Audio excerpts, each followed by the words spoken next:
37e séance. Bon, alors, je vous ai convoqué, c'est pas fréquent, comme si j'avais des choses graves à vous dire. Alors, histoire de vous amuser un peu, et pas seulement, j'ai à vous dire une seule chose, c'est que les choses sont mystérieuses, voilà. Non pas les choses invisibles dans l'au-delà, bien entendu, ça va de soi, vous avez l'habitude que les prédicateurs parlent de ça. Non, je parle des choses visibles que vous avez sous le nez tous les matins et tous les soirs. Les petits cailloux, les rivières, les fleuves, les arbres, les animaux, les gens aussi, pourquoi pas. Enfin, tout ce que vous voyez, c'est mystérieux. Voilà. La conférence est terminée. Vous pouvez vous en retourner chez vous. J'ai tout dit, d'une certaine manière. Si vous me dites que c'est banal, vous pourriez tenter de me dire c'est banal, je vous répondrai, si c'est banal, c'est pas mystérieux. Voilà.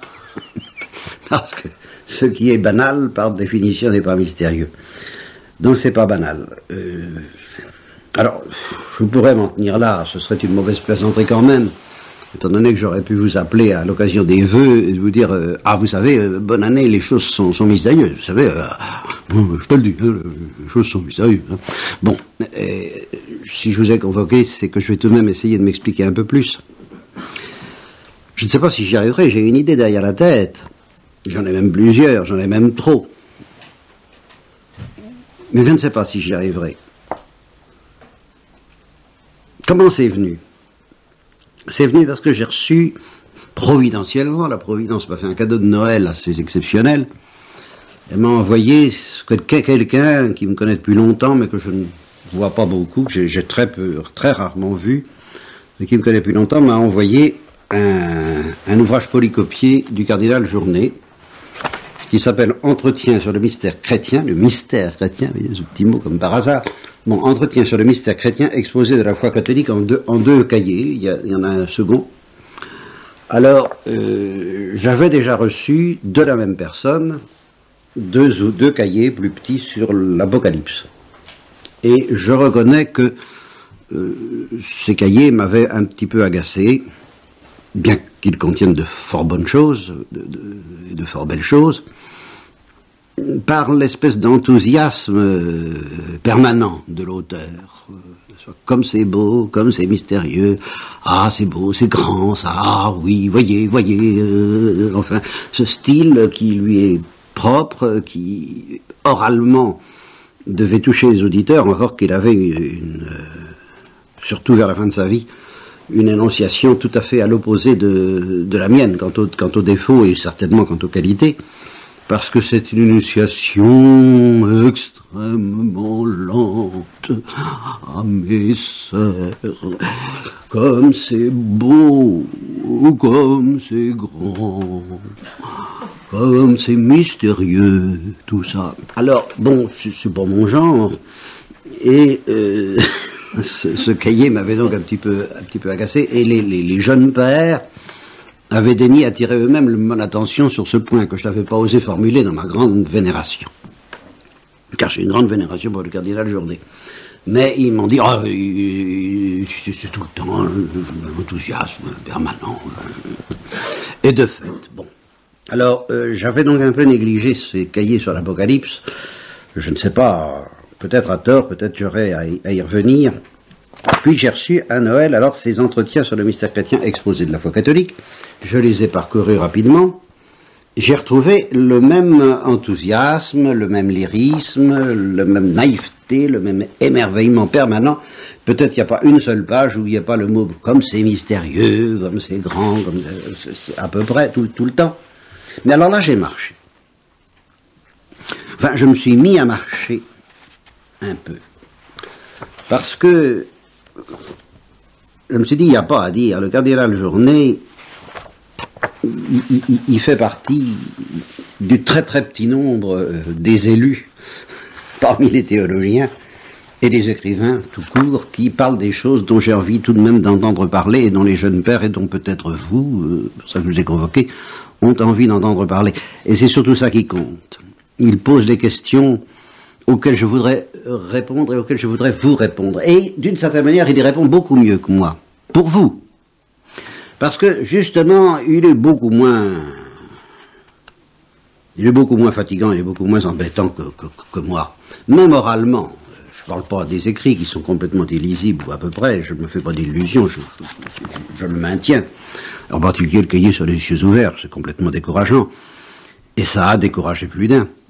Mais même dans la parole, je me souviens de la confidence d'une tertiaire de Williken, qui doit être morte maintenant, et qui disait à une autre auditrice, « Ah, le père Molinier, oh, c'est bien ce qu'il dit, mais alors, il parle, on écoute, c'est bien, et puis il dit, tout ça c'est rien, il faut aller plus loin. Oh, fatigant. N'est-ce pas? Bon. Alors, l'avantage du cardinal Journet, je vais te dire, c'est qu'il dit des choses très bien, mais il va pas plus loin. Tout au moins, beaucoup moins vite que moi.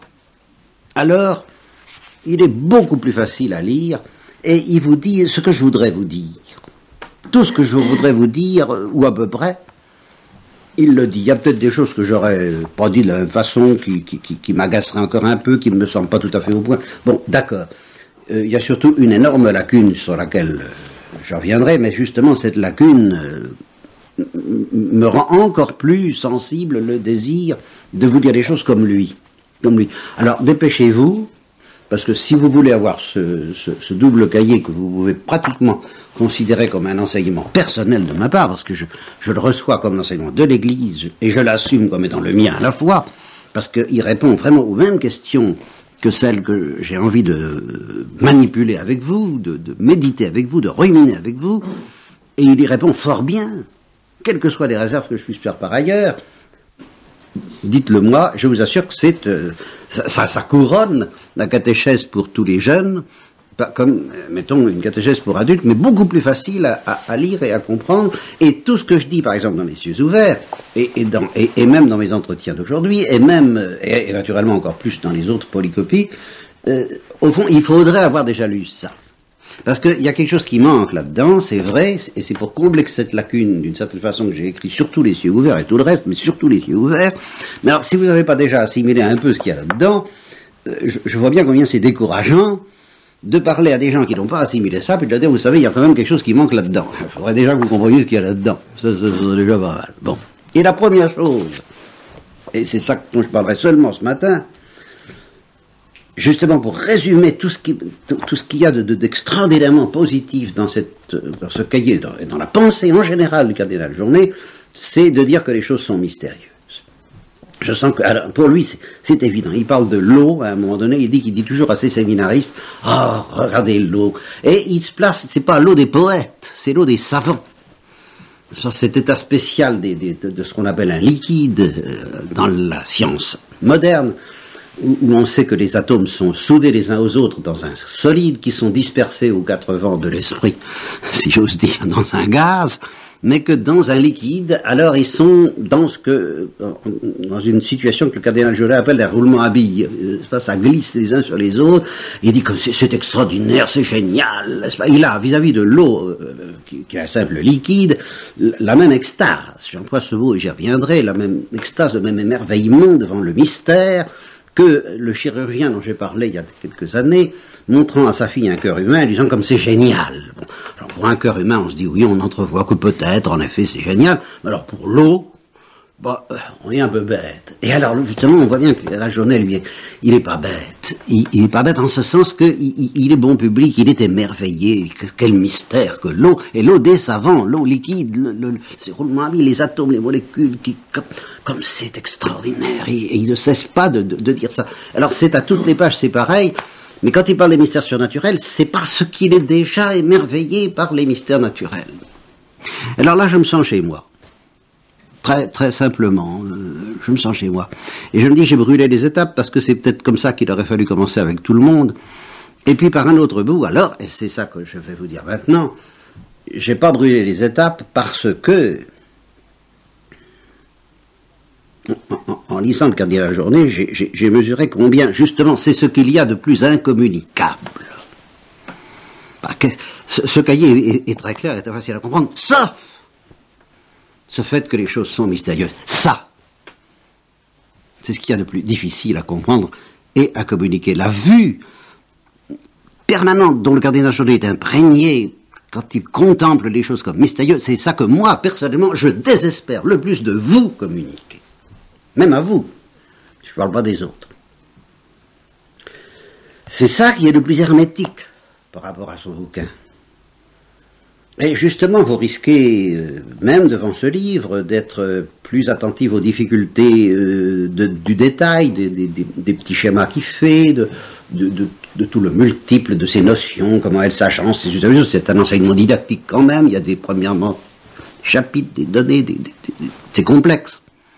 Et vous risquez de ne pas être suffisamment attentif au fait que ce livre, d'une certaine manière, comme les miens, et comme de ce que je vous dis, vous restera un livre fermé, comme il dit dans l'Apocalypse, et inintelligible, parce que pour vous, je maintiens que les choses ne sont pas mystérieuses. Et alors que ça, c'est une porte fermée, ou presque, enfin elle est entrouverte maintenant, hein, mais très peu. Vraiment très très peu. Si au terme de cet entretien, j'arrive à vous donner le noir soupçon, c'est le cas de dire, hein, noir, enfin le soupçon efficace, que en effet, peut-être que pour vous les choses ne sont pas aussi mystérieuses qu'elles devraient l'être, c'est bien, j'aurais atteint le but de cette conférence. Si j'y arrive pas, je l'aurais raté, puis voilà quoi, je vais essayer. Parce qu'à première vue, vous me direz, bah si, quand c'est bien, elles sont mystérieuses, quoi, on a une petite idée, quand même, c'est obscur, c'est mystérieux, le monde qui nous entoure, eh oui. Et pourtant, non. Et pourtant, non. Vous ne le savez pas comme le cardinal Journet le sait. Vous ne le savez pas dans l'émerveillement. Et pour vous donner un signe que vous ne le savez pas dans cet émerveillement, moi-même, je me suis dit, mais si je... Parce que même le cardinal Journet ne le sait pas comme il faudrait le savoir. Et justement. Et moi, ne parlons pas de moi. Encore moins. Encore bien moins. Cet émerveillement du cardinal Journet devant les mystères de la nature, finalement, j'ai compris ce que je viens de vous dire, et puis j'ai compris que seuls les saints y parviennent. Et que pour eux, par exemple, le problème du mal, dont je vous ai parlé toute ma vie, par lequel j'ai été hanté et dont je suis encore tourmenté, vous le savez, et qui peut vous atteindre tous, comme moi, le mystère du mal, le mystère des ténèbres, le mystère de l'enfer dans l'au-delà, de l'enfer ici-bas, ne peut pas être ressenti de la même façon que pour nous. Comme disait quelqu'un dans un tout autre contexte, pour eux, il y a disproportion. Il y a disproportion. C'est-à-dire que le mystère du mal leur fait horreur bien plus qu'à nous. Meurtrit leur sensibilité et les bouleverse beaucoup plus que nous. Oui, si vous voulez, il y a un effet de masse. Déjà, on le sent bien dans le mystère du mal. À chaque fois qu'on est en présence du mystère du mal, le péché, la dureté, la cruauté, la dureté du cœur qui s'enferme dans... comme pour les bourreaux nazis par exemple, et puis tous les bourreaux de la planète, et puis le mystère de la souffrance, et de la souffrance physique entre autres, on est bouleversé. Je vous dis, Saint Dominique ne pouvait pas voir pleurer une femme sans être, ou souffrir une femme sur son enfant sans être bouleversé de douleur, comme s'il n'y avait que ça comme mal dans le monde. C'est dire qu'il a fait de la sensibilité à revendre. Bon, mais nous sommes un peu comme ça, mais malgré tout, précisément parce que nous avons le cœur dur, peut-être, et plus précisément parce qu'il faut bien vivre, il y a un effet, on peut encore, tant que ça n'atteint pas certaines proportions, on peut encore oublier un peu, et on essaie un peu d'oublier provisoirement. On met en réserve dans un placard, dans un tiroir, tel ou tel mal, telle ou telle souffrance, telle ou telle horreur, parce que on essaie de contempler ce qui est bon, ce qui nous console, ce qui nous aide à vivre, mais il y a un effet de masse, c'est-à-dire que quand le mal s'accumule, s'additionne, devient trop envahissant, quand les ténèbres recouvrent la terre, c'est une impression que j'ai eue souvent moi-même, que je vous ai communiqué, que vous avez à votre compte, j'en suis persuadé, de temps en temps, pas toujours, alors il y a un effet de masse qui fait qu'il est difficile de voir autre chose et que nous sommes très perturbés à cause de ça. Eh bien, justement, ce qui nous manque, ce qui me manque, face à cet effet de masse que produit le mystère du mal quand il devient trop envahissant, c'est l'effet de masse du mystère du bien, lorsque il est perçu dans son énormité par les saints, justement parce que ils ne peuvent pas voir une chose sans y voir un mystère qui les plonge dans une sorte d'extase, à tous les tournants de rues, de portes et de courants d'air. Alors évidemment, le mal à beau être horrible et ample, il n'est rien quantitativement pour eux, comparé à l'énormité du mystère du bien qu'ils voient.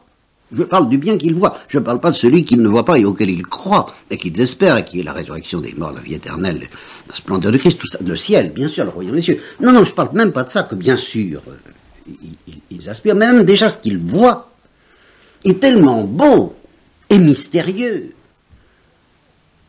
que ça fait masse aussi, et plus, bien plus que le mal. Alors j'en suis pas là, mais j'ai entrevu ça. Je me suis dit, bon, si nous savions à quel point les choses sont mystérieuses, même le mystère du mal ne serait pas vécu par nous de la même façon, c'est certain. Donc nous ne le savons pas. Pas comme le cardinal Journet, et certainement pas comme les saints. Et alors, ce que j'ai tout de suite compris en lisant le cardinal Journet, ça c'est ma conclusion ultime, mais j'ai bien d'autres choses à dire avant d'y arriver, je vous la donne comme ça pour qu'au moins la conférence soit terminée, et c'est une fois qu'elle va être terminée qu'on va la commencer. On va rentrer dans les détails. En conclusion, je me suis dit, si on ne prêche pas l'autre monde, et si quelqu'un ne reçoit pas la prédication de l'autre monde, c'est comme Thérèse de l'Enfant Jésus prêchait à un soldat de la guerre de 14-18 en lui apparaissant une nuit pendant la guerre de 14-18, toute la nuit elle lui a parlé, il en a témoigné, ça fait partie du procès de Thérèse, c'est dans le procès de canonisation, elle lui a parlé pendant toute la nuit, de 10h du soir à 5h du matin, elle s'est assise sur son lit et ils ont discuté, et elle a commencé tout de suite en lui disant, il y a un autre monde. Voilà, alors, n'aie pas peur, etc. Et puis, ils ont parlé de l'autre monde, évidemment, beaucoup plus que de ce monde-ci. Bon, ça, c'est la prédication chrétienne. Ça commence comme ça. Il y a un autre monde. Bon. Mais si, justement, on est tenté de se dire, et j'ai été le premier, et certains protestants sont tombés dans ce piège de dire, bon, s'il y a un autre monde dans lequel les choses sont différentes, vivons pour cet autre monde, et tant pis pour celui-là, qui est foutu. Ça, c'est la tentation. Et justement, ce que j'ai découvert en lisant le cardinal Journet, c'est que si, donc, on ne commence pas par croire vraiment qu'il y a un autre monde, si on n'entre pas déjà, maintenant, dans cet autre monde, autant que Dieu a prévu qu'on puisse y entrer dès ici-bas, c'est-à-dire par la grâce, les dons du Saint-Esprit, la vie mystique, et tralala, et tralala, si on n'est pas renouvelé de fond en comble et du dedans dans notre regard, lequel est un regard ténébreux, au départ, à cause du péché originel, voilà le point, n'est-ce pas? Eh bien, jamais nous ne verrons notre monde visible tel qu'il est. Je dis bien tel qu'il est. Je ne dis pas tel qu'il est à la lumière du royaume des cieux, non, tel qu'il est, vraiment, déjà, avant toute intervention du royaume des cieux, pour le voir tel qu'il est, il faut être nettoyé. Pour être nettoyé, il faut avoir recours à Jésus, Rédempteur, et à l'enseignement de l'Église. Tout ça qui nous nettoie l'intelligence. Et quand notre intelligence sera nettoyée, c'est le cas dans le journée, elle était en bonne part, la mienne en beaucoup moindre, et les saints beaucoup plus, alors on verra. On verra quoi? Non pas l'autre monde, parce que par définition on ne le voit pas, avant d'être de l'autre côté, mais ce monde-ci tel qu'il est. C'est-à-dire infiniment merveilleux et mystérieux, bien au-delà de l'épaisseur du mystère du mal, dès maintenant. Alors à ce moment-là, on pourra se payer le luxe d'être bouleversé par le mystère du mal sans aucune réserve, sans aucune défense, sans aucune protection, parce que ça reposera sur un coussin. Je ne dis pas d'optimisme, parce que l'optimisme c'est au contraire une fermeture par laquelle on ferme les portes pour sauver sa tranquillité. Non, mais de paix, de joie, d'éblouissement. D'éblouissement. Et alors là, ici, je vais prononcer un mot qui va être le mot-clé, le second mot-clé qui va nous introduire dans les difficultés de cette conférence, un éblouissement de l'intelligence. avant même d'être un éblouissement du cœur. C'est d'abord un éblouissement de l'intelligence. Cette intelligence qui est obscurcie par le péché originel.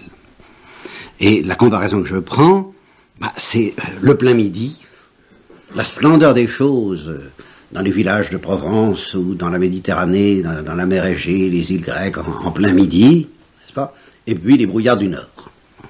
Ouais. Bon, c'est le même paysage.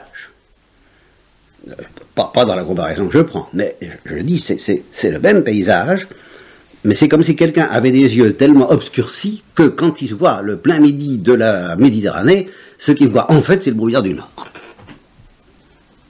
Voilà.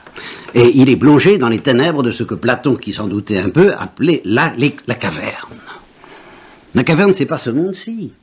Non, ce sont les ténèbres dans lesquelles notre intelligence est plongée par le péché originel. C'est ça, la caverne de Platon. Et l'illumination du voyageur qui quitte la caverne pour aller vers la lumière, c'est celui qui se laisse ouvrir les yeux, et pour qui ce paysage qui démarre par les brumes du Nord, dans tout ce qu'elles ont de sinistre, de cafardeux, de ce sale petit brouillard, n'est-ce pas, comme chante Édith Piaf, se retrouve devant la Méditerranée. Simplement parce que ses yeux ont changé. Le paysage, c'est le même, c'est celui-là. Le paysage est aussi beau, et bien plus beau que la Méditerranée, seulement nous le voyons comme le quai des brumes. Mais c'est par la faute de notre œil. Donc c'est notre œil qui doit être guéri, avec lui le cœur, et avec lui le reste. L'imagination, la sensibilité, le psychisme, comme je peux dire. Et là, il peut y avoir des perturbations, parce que il y a quand même le mystère du mal, le mystère de la croix, il y a des choses pas drôles, très réelles, qui peuvent perturber considérablement le psychisme, y compris le psychisme du Christ, qui a été à l'agonie. Mais ça ne l'empêchait pas d'être dans la lumière. Alors on dirait, il a levé la vision. Eh ben oui, mais même sans la vision, les saints ont la lumière, qui est inaltérable, quoi qu'il arrive. Bien. Alors j'ai dit de l'intelligence. Et c'est là-dessus que je voudrais en arriver. Parce que, qu'est-ce que ça évoque pour vous, la notion de mystère? Pour moi aussi, à première vue. Ça évoque deux choses. Le mystère, ça m'a toujours fasciné, depuis mon enfance. Mais sous quelle forme? Sous deux formes très concrètes, très précises, qui m'ont fait fonctionner tout de suite à en devenir dingue. Hein. Je me rappelle, j'avais 7 ans, et j'avais un camarade qui m'a fait des tours de prestidigitation. J'étais fou. Mais fou. Je n'y comprenais rien. Et justement, j'avais le pressentiment obscur qu'il devait, comme on dit, y avoir un truc, mais l'illusion de la magie était tellement forte que j'étais dans un état d'excitation, d'exaltation et d'envie d'être émerveillé extraordinaire. Naturellement, une fois qu'on sait qu'il y a un truc et en quoi consiste le truc, on est très content, on est très excité encore, mais c'est pas la même chose que avant qu'on connaisse le truc. Oui, avant qu'on connaisse le truc, on peut avoir comme l'illusion, c'est justement ça le but de l'illusionniste, qu'il y a autre chose qu'un truc. C'est ça, l'illusion, qu'il y a un vrai mystère. Un mystère qui serait vraiment un mystère, qui serait le mystère de l'être, qui apparaît, qui disparaît. Il n'y a rien et il y a quelque chose. Quel mystère! Vous voyez, et donc ce que la prestidigitation donne déjà à pressentir, à un tempérament un peu métaphysicien qui était le mien, c'est déjà le mystère de l'être. Il n'y a rien et il y a quelque chose. Il y a quelque chose et puis il n'y a rien. Quel mystère! Mais qu'est-ce que c'est que ce fait? Il y a quelque chose. Et alors, à travers le truc, qui lui, nous ramène au banal, vous comprenez, qui banalise le mystère, on a l'illusion de quelque chose qui serait beaucoup plus qu'un truc, et qui serait l'apparition de l'être, ou la disparition de l'être, mais ça revient au même, parce que c'est touché comme l'être est une chose extraordinaire. Alors que tant qu'on vit dans le banal, que le livre ne disparaît pas sous nos yeux, on trouve pas l'être mystérieux. Mais si quelqu'un avait vraiment le pouvoir de faire disparaître ce livre comme ça nous apparaîtrait tout de suite très mystérieux, on serait bouleversé. Ou si on n'est pas bouleversé, c'est que justement, on est déjà très très atteint, alors là, très atteint par le péché originel, parce que justement, on a déjà perdu l'habitude de s'étonner. On dit que ça c'est banal, vous comprenez? Alors là, c'est qu'on est vraiment sérieusement atteint. Et justement, il y a beaucoup d'esprits qui, devant un acte, un geste de ce genre, si ça se produisait sous leurs yeux, auraient tout de suite le réflexe de dire, il y a un truc. Non pas parce que seulement ils sont des esprits critiques, il faut tout de même voir, enfin, mais parce qu'ils n'admettent pas l'idée que ça puisse être possible que l'être disparaisse ou apparaisse. Et par conséquent, ça veut dire qu'ils sont déjà blindés contre la contemplation du mystère de l'être. Ils ne veulent pas entendre parler de ça. Pas plus qu'ils veulent entendre parler des mystères invisibles et surnaturels, ils ne veulent pas entendre parler d'être éblouis, suffoqués, bouleversés, émerveillés, extasiés par le mystère. Ah, non, c'est pas mystérieux, il y a un truc. L'être n'est pas mystérieux. L'être est banal. Ils veulent rester là, ils veulent rester toujours à ça. Et vous voyez, c'est affectif, c'est pour ça que c'est indissociable du cœur. C'est à la fois le cœur et la raison. Car c'est la raison même des savants qui, si elle n'était pas obscurcie par le péché originel, fonctionnerait scientifiquement, mais avec l'émerveillement dont ils ne veulent plus. La plupart du temps. Bien. Donc, première découverte du mystère, la prestidigitation. Bon, mais il y a un truc alors banal. Deuxième découverte du mystère, les romans policiers. Bon. La bande mouchetée, le chien des Baskerville, j'ai commencé par Conan Doyle. Alors là, le mystère. Bon, puis alors là aussi, il y a un truc. C'est-à-dire qu'une fois que le livre est terminé, si le roman policier est bien fait selon les normes d'autrefois, je passe sur celle d'aujourd'hui, je ne fais pas de la critique littéraire, eh bien, il n'y a plus de mystère. Évidemment, on a tout démonté, on a tout expliqué, on a tout banalisé. Et alors, on reste un peu... On est content, l'intelligence est apaisée, mais on a évidemment perdu l'excitation du début. Bon, alors, on s'habitue ainsi à entretenir en nous une illusion qui est la grande illusion que je voudrais dénoncer avec vous ce matin. Et c'est là que je recule. Jusqu'à présent, j'ai avancé peinard. Alors là, ce que je vais vous dire, je suis presque certain que ça passera pas. Mais on ne sait jamais. Une heureuse aventure peut se produire. Hein? Une heureuse chance. Au moins je vais vous le dire. Puis, vous en ferez ce que vous pourrez. Donc, à première vue, dans les deux exemples que j'ai donnés, mystère et obscurité sont liés. C'est mystérieux parce que c'est obscur. Parce que l'être apparaît et disparaît de manière qu'on ne comprend pas. Si on nous explique le truc, soit le truc de la prestidigitation, soit le truc du roman policier, ça cesse d'être obscur, et du même coup, ça cesse d'être mystérieux. Alors, dans cette perspective qui est la nôtre, pendant longtemps, quand on ne réfléchit pas suffisamment, et qui est celle de beaucoup de savants, les phénomènes de la nature sont mystérieux tant qu'ils sont obscurs à la raison. Mais le jour où la science aura pu les expliquer, soit par le rationalisme cartésien, soit par les méthodes anglo-saxonnes qui sont un peu différentes et qui relèvent d'une autre mentalité, mais il y a ça de commun entre la mentalité anglo-saxonne, la mentalité des savants anglo-saxons, et la mentalité des savants rationalistes français surtout, depuis un peu ailleurs. Ce qu'il y a de commun, c'est qu'il n'y a plus de mystère, la science évacue le mystère parce qu'à la place du mystère, qui est obscur, elle met de la clarté qui ne l'est pas. Voilà. Alors, c'est devant ça, qui est notre mentalité, et qui est une mentalité qui est un fruit aggravé du péché originel, je vous le dis tout de suite, que je mets ceci, en fait, qui est mon paradoxe qui est là.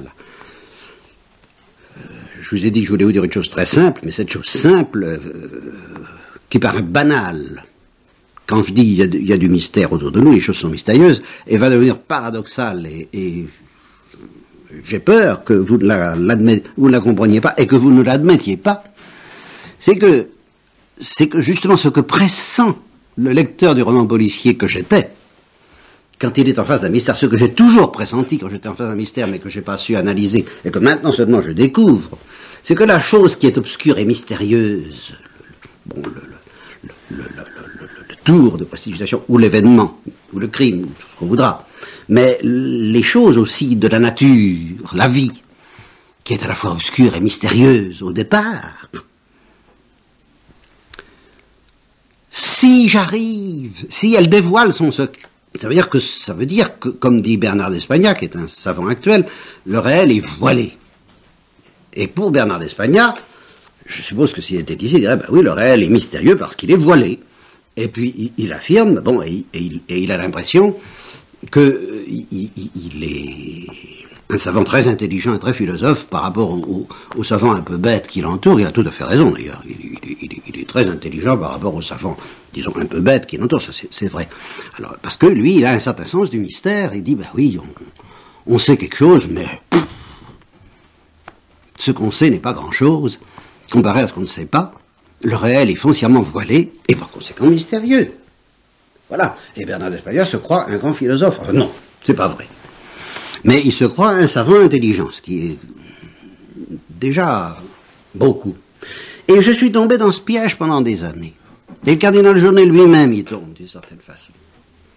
Parce qu'il dit à sa manière ce que j'ai appelé le paradoxe, enfin le mystère de la forêt. J'ai dit, nous sommes devant la nature, devant les choses qui sont mystérieuses, comme au milieu d'une forêt dont nous soupçonnons qu'elle doit avoir 3 kilomètres, on ne l'a pas explorée. Alors elle est mystérieuse parce qu'on ne l'a pas explorée. Voilà. Alors on va l'explorer. C'est la science. Et alors on parcourt 3 kilomètres, on fait le tour. Et puis on fait on classe les espèces, on analyse, on étudie, on fait du microscope, on fait des équations, on fait des expériences, on fait tout ce qu'il faut. On fait l'inventaire de tout ce qu'il y a à 3 kilomètres à la ronde. On ramène ça, c'est très clair, c'est la science. Mais si c'est la science bornée, on ne veut pas en savoir davantage. Et si c'est la science ouverte et intelligente, on dit oui, attention, mais il y a quelque chose de plus important que tout ce que nous avons découvert, tout ce que nous vous racontons, tout ce que nous avons analysé à 3 kilomètres à la ronde. Nous avons découvert en plus quelque chose d'autre qui est bien plus important, qui n'a aucun intérêt technique, qui n'a aucun intérêt pour les gens qui veulent que les choses soient claires, mais qui pour les philosophes est plus important que tout ce que nous disons dans notre inventaire, c'est que nous soupçonnons que la forêt n'a pas 3 kilomètres, elle en a 30. Et les 30, de sorte que nous la connaissons encore moins qu'au départ. Au départ, nous ne savions rien de ce qu'il y a dans un rayon de 3 kilomètres. Bon, maintenant nous le savons, mais nous avions donc 3 kilomètres d'ignorance. À l'arrivée, nous avons 3 kilomètres de connaissance, nous avons 30 kilomètres d'ignorance. Le mystère s'épaissit. Vous voyez, ça, je l'ai dit moi-même. Et puis j'ai dit que la science moderne, comparée à la science de Newton, ou des premiers balbutiements de la science moderne, elle a parcouru les 30 kilomètres, et puis alors c'est extraordinaire. C'est extraordinaire, c'est génial ce qu'elle a trouvé avec Einstein et la biologie et tout ça. Les 30 kilomètres sont bien parcourus, sont bien balisés, mais le résultat le plus intéressant, le plus important, alors d'après Bernard d'Espagna lui-même, c'est que la forêt n'a pas 30 kilomètres, et elle en a probablement 300. Alors, le mystère s'épaissit encore. Voilà. Eh bien, ça, c'est un piège. C'est vrai. C'est vrai. C'est un piège dans lequel le cardinal Journet tombe un peu aussi quand il dit quelque chose de la langue en disant la science progresse et comme une zone de lumière, et plus la zone de lumière augmente, plus la zone d'ombre augmente aussi en profondeur, donc plus le mystère augmente. C'est vrai. Mais ce que j'affirme, et que je ne sais pas si je vais vous faire... C'est une conversion, c'est la grâce et le sang du Christ, c'est l'Eucharistie. Il faut que le sang du Christ soit mort sur la croix pour vous, pour que vous entendiez ce que je vais dire. C'est que ces 30 km, ou ces 300 km, ou ces 3000 km d'épaisseur qui sont pour le moment cachés, le réel voilé, on parle Bernard d'Espagna, et qui par conséquent vous paraît mystérieux parce qu'il est dévoilé. S'il se dévoilait vraiment, et à l'intelligence rationnelle, eh bien, s'il était donc, à ce moment-là, il serait connu en toute lumière, en toute clarté, en toute évidence, il serait infiniment plus mystérieux encore qu'il ne l'est en étant voilé. Voilà. Alors, si vous avez compris ça, votre intelligence est en bonne voie de guérison. thérapeutique et chrétienne. Vous êtes en train d'avoir une intelligence symbolique. Si vous pressentez ça, et vous pouvez peut-être le pressentir à travers cette idée que le mystère ne serait pas si excitant, si salivant, si dynamisant, si moteur, si justement on ne soupçonnait pas, on n'espérait pas qu'une fois dévoilé, il soit encore plus beau, donc plus mystérieux, que tant qu'il reste voilé. Ça veut dire qu'il y a quelque chose d'infiniment précieux. Si quelque chose se dérobe dans ce réel voilé et qu'on a envie de le connaître, c'est parce qu'on se dit, mais si jamais on pouvait recevoir le secret de la connaissance du bien et du mal, justement, eh bien ce serait encore plus beau. Et par conséquent, encore plus mystérieux. Et alors là, j'aligne les paradoxes et je dis, les saints qui voient Dieu, les bienheureux, Dieu reste pour eux, ils le voient en toute clarté, il est plus mystérieux que pour ceux qui ne le voient pas. Il est plus mystérieux que pour nous. Dieu est plus mystérieux pour ceux qui voient Dieu que pour nous. Et je vais encore plus loin. Dieu se voit parfaitement et se connaît parfaitement, et Dieu est infiniment plus mystérieux pour Dieu que pour nous, créatures. Voilà. Alors, bon. Une fois que j'ai lancé mon pavé, j'ai envie de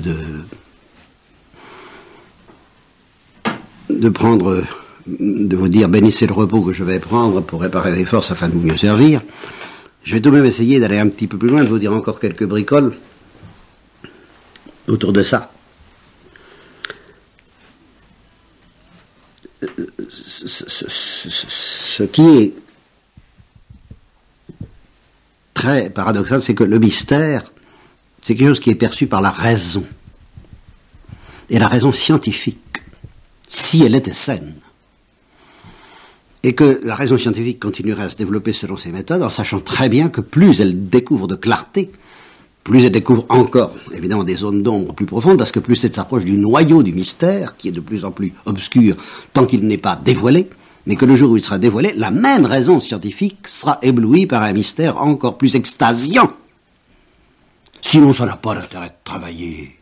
Ça n'a pas d'intérêt de travailler. Et c'est justement ce que Giono a compris, et je vais essayer de vous dire deux mots de Giono, parce que celui-là, bon, et puis de Lewis, mais c'est ça où je vais à partir de maintenant, je m'embrouille les pinceaux, je vous préviens. C'est la raison. Et je vais vous dire, alors, c'est la raison qui est éblouie par le mystère. Et la raison éblouie par le mystère, c'est la raison régénérée par le sang du Christ. Par le mystère des choses.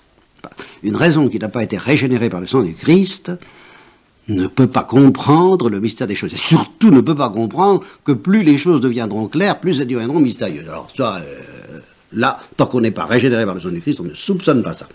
Et alors, cette raison régénérée par le sang du Christ, Lewis en parle d'une autre façon, mais ça revient exactement au même quand il parle du Tao, c'est-à-dire de la morale. Alors je vais vous lire quelque chose pour vous montrer que pour Lewis, qui est très thomiste et aristotélicien, la morale, c'est vraiment la raison. C'est l'objectivité, c'est la vérité objective et scientifique réglant la conduite de la vie, mais scientifique pas au sens de la mentalité enténébrée des savants, mais au sens de ce que cette mentalité devrait être si elle était régénérée par le sang du Christ. Alors, il dit ceci, que d'ailleurs je me sens obligé de nuancer. Il dit, jusqu'à une époque encore récente, on croyait généralement, qu'on l'enseigne ou pas, que l'univers était ainsi fait que certaines réactions affectives pouvaient être en accord avec lui ou non. Alors là, je ne suis pas tout à fait d'accord avec Lewis, parce que précisément, il sait très bien lui-même qu'à cause du péché originel, l'homme a beaucoup de mal à savoir ça, qui est le secret des secrets.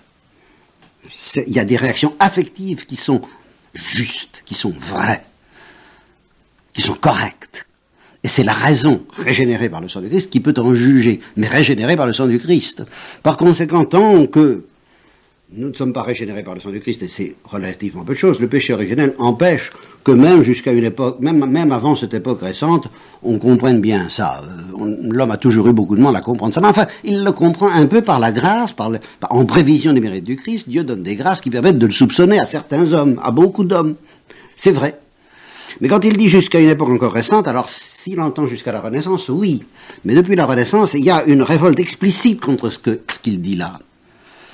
à savoir que depuis la Renaissance, les réactions affectives, c'est une affaire subjective. La raison doit être pure de toute réaction affective. Il s'imagine, et c'est cet enténébrement terrible, que la raison et le cœur ne font pas bon ménage. Ils ne font pas bon ménage tant qu'ils sont enténébrés par le péché. Mais quand ils sont devant le mystère, qui se dévoile à une intelligence purifiée, et parce que le cœur est purifié, ça se tient, alors ils sont en parfait accord. Et justement, la raison ainsi éblouie par le mystère déclare qu'il est juste, équitable et salutaire d'avoir une réaction d'enthousiasme et d'extase, et de joie et d'adoration, devant même les réalités, une certaine adoration, devant même les réalités de l'univers. Elle dit c'est bien, il y a des choses sublimes, et puis il y a des choses détestables, et c'est objet, et c'est vrai. Seulement, pour en arriver là, justement, il ne faut pas être sous l'effet de ces ténèbres aggravées qui nous viennent de la Renaissance, selon lesquelles c'est pas vrai. Les réactions affectives sont entièrement subjectives, dépendent des hormones, et c'est tout. Et il n'y a pas de vérité dans l'affectivité. La vérité, elle doit être mathématique, froide, inhumaine. Sinon, c'est pas la vérité rationnelle. Bon. Alors, on croyait en fait, oui, pas, on ne croyait guère, enfin, et on croit de moins en moins, que les choses ne sont pas simplement l'objet de notre approbation ou de notre désapprobation, de notre respect ou de notre mépris, mais qu'elles pouvaient en être dignes. Voilà. Alors, c'est ça que vraiment, la révolte contre cette idée est absolument généralisée dans les ténèbres de l'Occident surtout, et de l'Occident rationaliste en particulier. L'idée que non seulement une chose, je l'aime, mais qu'elle est digne que je l'aime. Non seulement je la déteste, mais qu'elle est digne d'être détestée. Alors ça, on n'en veut pas. Chacun, moi j'aime mieux, oui. Bon. Et alors, il évoque Coleridge, qui est d'accord avec un promeneur qui trouve une cataracte sublime, et qui n'est pas d'accord avec celui qui la trouve simplement jolie. Hein? Voilà. Et il dit, si Coleridge réagit comme ça en disant non, je trouve qu'elle est sublime, c'est parce qu'il croyait que la nature inanimée était vraiment sublime, mais mystérieuse. Et que, à son égard, il y a donc des réactions affectives justes et ordonnées, et puis d'autres qui ne le sont pas. Et il croyait à juste titre que les promeneurs étaient du même avis. L'homme qui trouvait la cataracte sublime n'avait pas seulement l'intention de décrire ses propres émotions devant la cataracte. Il prétendait aussi qu'elle était digne de les susciter. Autrement, qu'est-ce que ça signifie d'être d'accord ou pas d'accord si on n'a pas cette idée que c'est digne? Ah, moi je ne suis pas d'accord. Elle n'est pas digne de susciter... Ah bon, alors là on discute. On discute parce qu'on croit que justement il y a une vérité objective possible, difficile à atteindre peut-être, mais possible. Tandis que si c'est une affaire de subjectivité, on ne discute même pas. Il serait absurde de ne pas être d'accord avec les mots. C'est joli. Si ces mots ne désignent que les sentiments d'une promeneuse. Si elle avait dit « je me sens mal », on ne voit pas Coleridge répondre « pas du tout, je me sens très bien ». Évidemment. C'est ça le fond de l'affaire. Bien. Toutes choses ont été créées pour être à vous, et vous avez été créés pour en faire cas selon leur valeur. Saint Augustin définit la vertu comme l'ordre de l'amour. Un état bien ordonné des affections, des émotions, de la sensibilité de tout notre être, selon lequel toute chose reçoit la sorte et le degré d'amour qui lui convient. Aristote dit que le but de l'éducation, c'est d'apprendre aux disciples à trouver ses plaisirs et ses peines là où il convient. Et alors, et Aristote dit ça avant l'âge de raison. Et il faut discipliner la sensibilité avant l'âge de raison. Quand viendra l'âge de raison, celui qui aura été ainsi éduqué, évidemment Aristote ignorait le mystère de la rédemption, parce que s'il y avait qu'Aristote, ce serait vraiment fichu. Où trouver une telle éducation? Bon. Mais quand viendra l'âge de raison, celui qui aurait été ainsi bien éduqué, aux affections bien ordonnées et aux sentiments justes, découvrira facilement les premiers principes de la morale. Mais ces premiers principes seront invisibles à l'homme corrompu, incapable de progrès dans ce domaine. Platon, avant lui, avait dit la même chose. Et il avait dit la même chose, justement, en disant, nous sommes dans la caverne, et cette lumière qui permet de découvrir qu'il y a des réactions affectives justes et d'autres qui ne le sont pas, cette lumière, elle n'existe pas dans la caverne, il faut en sortir. de la caverne pour découvrir ça, pour découvrir qu'il y a du mystère, que ce mystère est digne de vénération, de respect. D'où par exemple l'interdiction de l'avortement. Si vous n'avez pas ce mystère de la vie devant les yeux, et spécialement de la vie humaine bien sûr, si votre sentiment n'est pas éduqué dans ce sens-là, c'est pas la peine, vous comprendrez jamais. Alors discutez, le sang du Christ, pour nous faire comprendre le mystère de la vie humaine visible. Il faut être entraîné, et par l'Église, qui va nous éduquer bien mieux que les parents, selon Platon, il doit être entraîné à ressentir plaisir, attrait, répugnance ou haine devant ce qui est vraiment plaisant, attirant, répugnant et haïssable. Et tout cela avant, il faut être éduqué dans ce sens-là, avant que le jeune homme, que l'enfant soit d'âge à user de sa raison. Si bien que quand vient la raison, il l'embrasse et la reconnaît à cause de sa parenté avec elle. Et alors, Lewis dit, dans l'hindouisme ancien, la conduite qu'on peut appeler bonne consiste à se conformer et presque à participer au rta, bon, c'est-à-dire à la vérité, au mystère du monde, quoi. Voilà, au mystère du monde. Et alors là, c'est là qu'il amène le Tao, qui est la même chose chez les Chinois. C'est la nature, la voie, le chemin, la voie, le mystère selon lequel l'univers progresse, voilà, etc., etc. Bon. Eh bien, pourquoi je voulais vous parler de Giono en face de ça? C'est parce que Giono avait le sens du mystère. C'est un homme très attachant. Je l'ai vu, j'ai enregistré une émission de lui que vous pourrez voir. C'est un homme très attachant, c'est un conteur né, et c'est un conteur qui a le sens du mystère. Mais par ailleurs, son intelligence est complètement enténébrée par l'ambiance actuelle. Et alors, à cause de ça, il dit, bon, si j'allais dans une île déserte, et qu'on me demande d'emporter un livre, ce serait Don Quichotte. Pourquoi? Parce que Don Quichotte, c'est le rêve, et le mystère. Et puis c'est le réel, avec Sancho. Et Giono, il joue battu. Le réel n'est pas mystérieux. Mais comme il a le sens du mystère, alors il se réfugie dans le rêve. Et il donne sa préférence au rêve, qui n'est pas la réalité, qui ne correspond à rien de réel, mais plutôt qu'à la réalité qui, elle, est prosaïque et banale. Son intelligence dit oui à Sancho, et son cœur dit oui à Don Quichotte. Alors il va se fabriquer une petite morale à lui, une drôle de petite morale, dans laquelle il va cultiver la faculté du rêve, parce que c'est là-dedans qu'on trouve du mystère. Mais auquel par ailleurs il ne croit pas, puisque le réel n'est pas mystérieux. De sorte que le rêve a deux ennemis, pour Giono. L'un, il en a trois. L'un qui est le réalisme de Sancho, aggravé par Machiavel, car Giono dit, et ça en dit long justement, il dit, si j'avais un deuxième livre à emporter, ce serait Machiavel, parce que c'est l'antidote justement de celui qui, comme mon père, car le père de Giono, lui, il rêvait, mais il rêvait en espérant vraiment que, il rêvait si bien qu'il disait, le Messie, c'est l'objet du conte que je déflore un peu, je m'en excuse auprès de ceux qui écouteront Giono à la télé le raconter.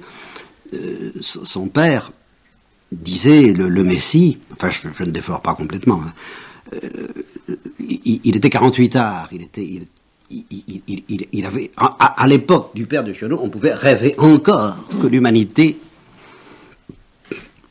serait sauvée.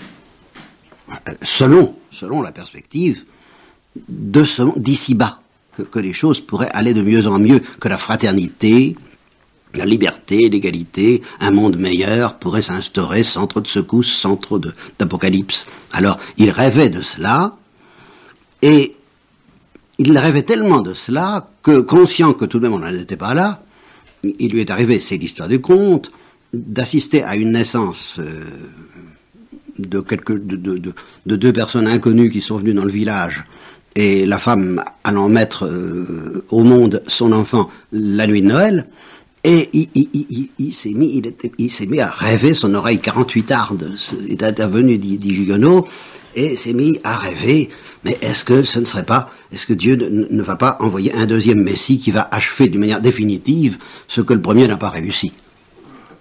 Manifestement, le premier Messie n'a pas sauvé le genre humain. Il y a encore trop de misère, trop d'horreur, le mystère du mal est encore trop présent. C'est pas encore tout à fait ça. Il est très bien, Jésus-Christ, il est très bien, mais c'est pas encore tout à fait ça. Alors, un deuxième Messie, peut-être. Je vous déflore pas la fin de l'histoire. Bien. Qui justement nous ramène à Sancho, alors admirablement. Mais il rêve que, voilà, peut-être. Il rêve. Et alors, là, il rêvait réellement que ça puisse s'incarner. Et Giono, lui, eh bien, il a appris avec Machiavel que non, ça ne viendra pas. Non, ça, il n'y a pas d'espoir, on ne peut pas nourrir d'espoir. C'est la réalité, c'est la dureté implacable de Machiavel, et Giono savait tout de même déjà qu'elle avait été aggravée par ce que nous savions maintenant être les camps de concentration et tout ça. Donc le monde de Sancho aggravé par Machiavel, aggravé par les horreurs que nous connaissons maintenant. Tout ça était présent à l'esprit de Giono. Alors non. Mais pour autant, il ne voulait pas renoncer quand même au rêve. Alors il se réfugiait au mystère, enfin à l'espoir, au mystère, oui. Et alors le mystère, c'était dans le rêve qu'il le trouvait.